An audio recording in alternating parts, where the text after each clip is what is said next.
Bienvenue sur notre chaîne Eomu TV. Avant de commencer le vidéo, je vous prie de vous inscrire dans notre chaîne et de le partager afin de nous encourager et de faire parvenir les informations et nos actualités. Veillez après l'inscription. Appuyer sur la cloche pour ne pas perdre aucun de nos vidéos du jour. C'est fait. Alors, je vous souhaite les bienvenus dans notre chaîne et une bonne suivi. Je vous remercie.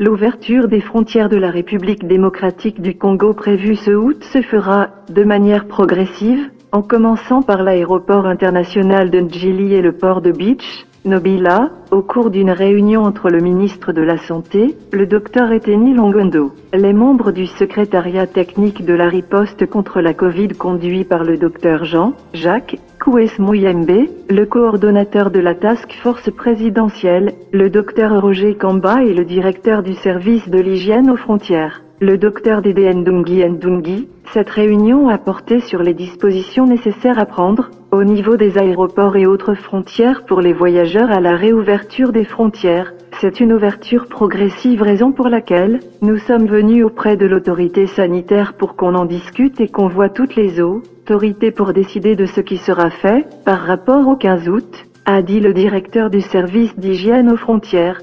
L'avocat général près la cour d'appel de Kinshasa-Gombe, Georges Mulongo, récemment nommé par le président Félix Antoine Tshisekedi, est décédé la nuit du 11 au 12 août, suite à un accident de circulation sur boulevard Triomphal non loin du bureau du programme national multisectoriel de lutte contre le VIH-Sida, dans la ville de Kinshasa, selon les témoignages recueillis sur le lieu du drame et dont la vidéo est partagée dans les réseaux sociaux. Ce dernier roulait à vive allure et a fini sa course dans une remorque qui était bloquée sur la route parce qu'ayant connu une panne. L'ancien ministre des Finances, Henri-Ave Melong, est invité à comparaître devant l'office du procureur général près la cour d'appel de Gombe, pour des faits infractionnels lui imputés, d'après la correspondance signée par le procureur général B. Honor Lunta Kamadi. Le dernier ministre des Finances sous le régime de Joseph Kabila sera contraint, conformément à la loi en cas de sa non-présentation ce jeudi 3 août à 2 heures au parquet, près la cour d'appel de Gombe.